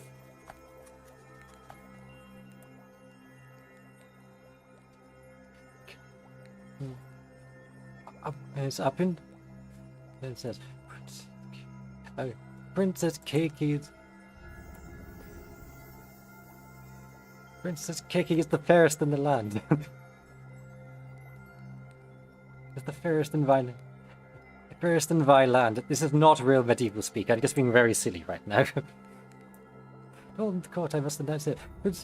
Yes, Princess Keeki. Maybe it'd have more flow to it if you said Princess Keekihime is the fairest in the land. Fairest in my land. Yes. I'm thinking of some kind of flowery courting knight speech. I really like her, really love her. Okay, so really, what's it? Siku Dai Tiku Yapasuki.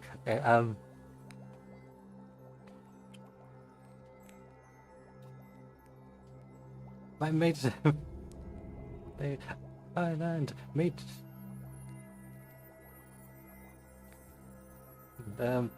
Suki Dai. Yes, I really like her. I might be taking this a little too seriously, but I really like her. Really love her. So Suki Dai, and put in.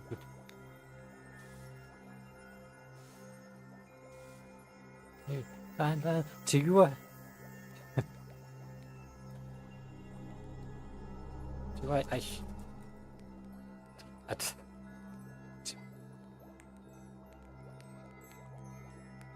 yes, to vow through mine heart. I can't say. To vow through mine heart. I shouldn't get too stuck into this. This is a side quest. All in the court I must announce it. Princess Keekihime is the fairest of the land. To vow through mine heart. To vow through mine heart.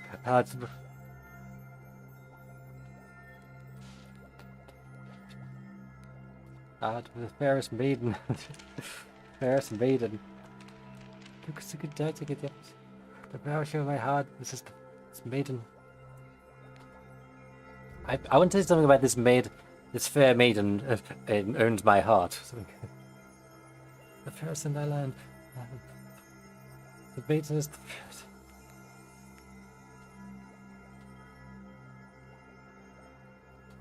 Perhaps the fairest of them all.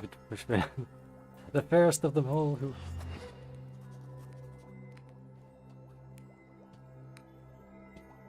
Fairest of them all who... Or... Them all who... Well, I hope you'd love this. It'd be quite awkward if it's actually a bit awkward there, but yes. These aren't really words from my heart, I say, but I'm giving this to you as the fans, the chanter.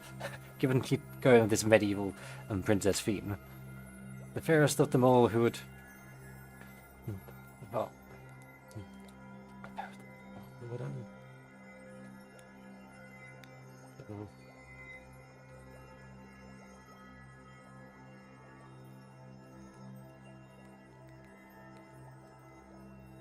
Fairest of the maidens and she...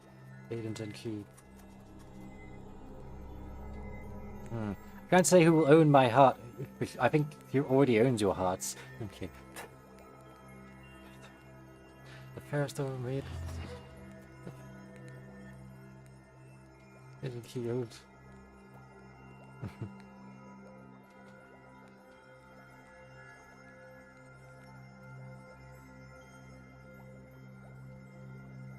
I was thinking he owns mine heart, and that would still sound medieval. He owns mine heart. First of all, maidens, he owns mine heart.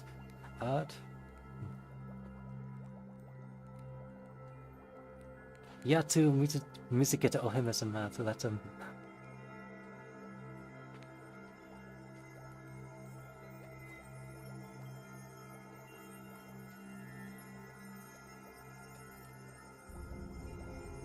I finally found my princess, so she was all than that.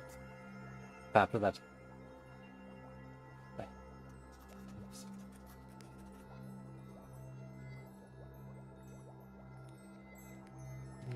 I finally... Okay, so finally find my princess. Princess Arthas. Finally Princess Arthas searching all the land.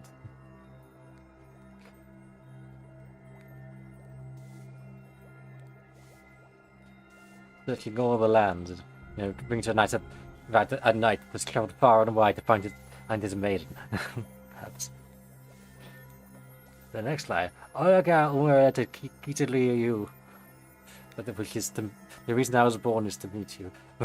I think so the vow's destined, perhaps.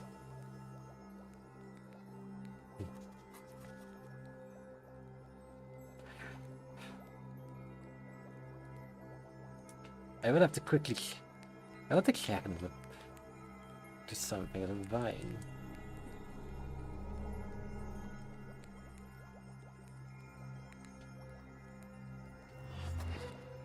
A vine.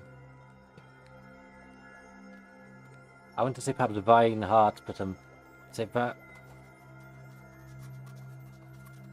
There's something all across the land. My.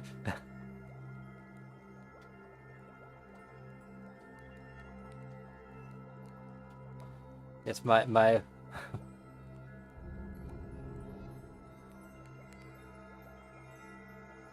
Because to make it sound more, my life's distant calling. My distant calling was to perhaps meet you. I meant to say meet you, but in a more over-the-top, flowery way, befitting of a. This. To all in the. Okay, the court must have known to Princess Keekihime is the fairest in the land, the fairest of her maidens she earned mine hard, found by the princess of the searching of the lands. My life's distance calling was the. My letters. Okay, and then it goes. Oratory shall be. Oh no! Here we go. We're just we're Origa Umarata Kita Kuyo. That's my life's distant calling was the cross. Origa Umarata Kita. That's was the cross. Cross fate with you. Was the cross. Cross fate with you. That sounds. Oh, probably. Oh, vow. Yes, vow is more fitting, isn't it? My life's distant calling was to cross fates with vow. And then. Sora only Omoe ni de temu ori amo.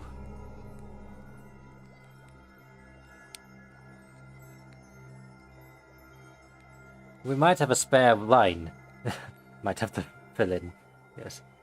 Ita gokure arendeo.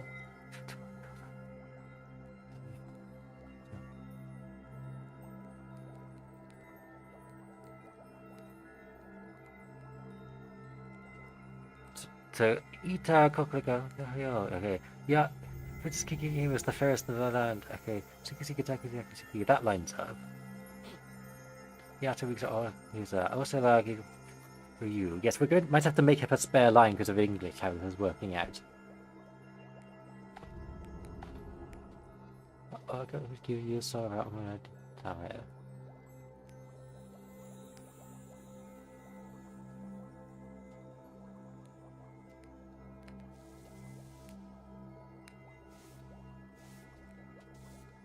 Anyway, I'll just continue with this and then see if we need a spare line. So let's walk through life together. So, Origa Umarata Kita Sora Omoe ni de Teme. Yeah.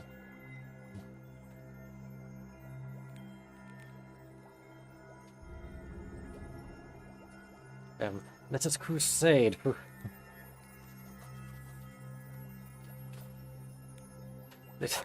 This sounds probably silly over the top. Let us crusade for love and war as one.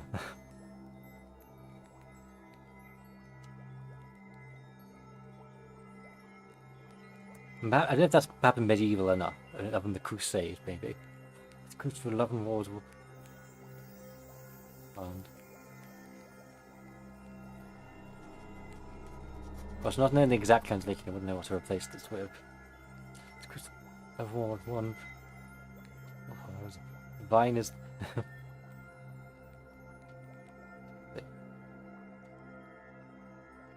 I'll just continue. This Vine is the princess. Okay. Vine is the princess. We'll say that, perhaps. Vine is.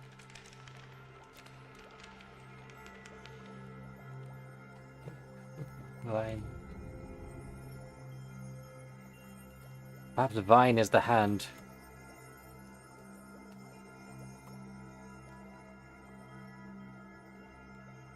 Who I wish to take through life.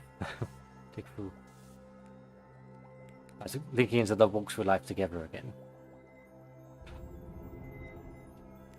Because this voice account is awfully, yes, very, very almost parasocial in ways. Yes, you love this person so much in the world, don't you? Why is that a way? Do live. Why the hand? Let's see. Have we have enough lines now? Yeah, Keeki is the fairest in the land. The fairest of amazing she owns mine heart. Finally find a princess of the section of the lands. Oh.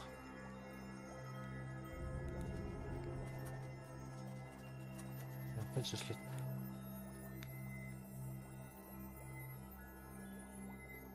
And the princess of the section of the land. Okay, so but 1, 2, 3, 4, 5, 6, 7, 8. 1, 2, 3, 4, 5, 6, 7, 8. Hang on, something's gone wrong there. 1, 2, 3, 4, 5, 6, 7. Okay, we do one more line and then the Irish down. And then my silly little thing will be over. Grinds the hand where I wish to take your life.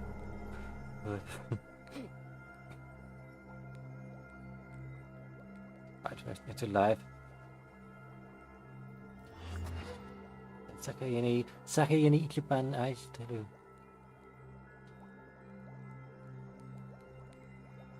Through all of the kingdoms. Okay, I'll say in all. Through all of the kingdoms. It is vow I love the most. The most.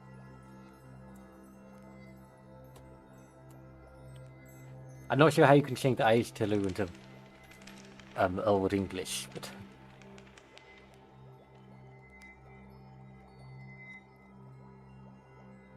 perhaps just Princess I love you or something. Princess I love vow.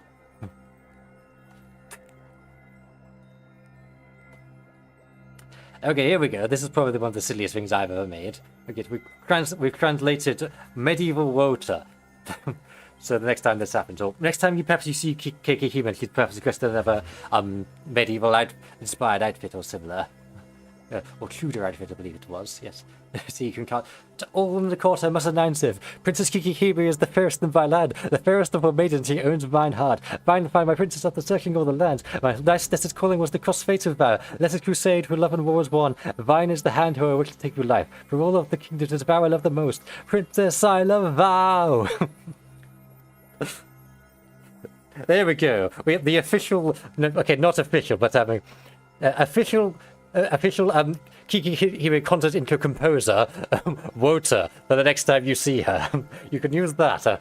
Well, I did not plan on that, but there you go. The world has that. You have my gratitude. Well, anyway, I think I've been silly enough for now, but thank you for joining me here. Perhaps you'll be able to learn this chant. I'll make a clip of it, and you could bring it to her. But yes, I think now I'll have to start wrapping up soon. I did say it would be a short stream, but yes. Thank you so much. Let us return to my forest. Wow, that was quite a nice stream, wasn't it? Got to talk through how I made Keekihime's concerto. I've been a little confused. I think it's Keekihime because of the Japanese pronunciation, but for the longest time I called her Keekihime, didn't I? And but I think it is Keekihime, hence the cake emoji in her name. But yes, I talked about how I managed to make Keekihime's concert intro for that delightful idle harmony concert, which seemed very exciting. I wish I could have been there in person, but alas, you know, the Virine, the Moon Fae Queendom, I beg your pardon, that's the poor word in your mortal language. The Moon Fae Queendom is quite the way away from Washington, D.C. I wasn't really able to make it. And also, from what I hear, I don't think they'd be too welcome with me. They're at the border right now. But, let's not get too much into that. But yes, and to go through the 3 sessions, how I turned Shunkan Every Day, My World, and Super Sponge Kick into fantasy vibes and medieval vibes. And I hope it made some lot of sense. I do tend to ramble a little, but it is something I'm interested in. I can talk forever about it, but obviously, I've been composing since the beginning of the universe, so I don't know if I'm always very good at conveying it to perhaps a more multiple mindset. Perhaps I'm not as experienced with this, but I hope it's still entertaining still. And yes, and a bit of a detour there, making medieval water for Keekihime. I hope you can enjoy that. But yes, thank you so much for coming here to my palace in the forest. Perhaps maybe we'll meet again. Perhaps you'll be lured here once again. We'll call it the Fae. But as it stands right now, it appears the light of the full moon is fading, and it appears I may not be able to maintain this form for much longer. But if you need a little fancy, you know where to find me. Thank you so much for coming. Thank you, Garrick, so much. And yes, I'm sure I'll be able to visit eventually, Garrick. But give it time. I should be alive for all of eternity. I'm sure there'll be another time I can visit. Thank you, Uber Hopper, for coming in here. Thank you, Taro, for coming here with me. But as for now, I shall have to say, Sylvaliðan. See you next time. So goodbye.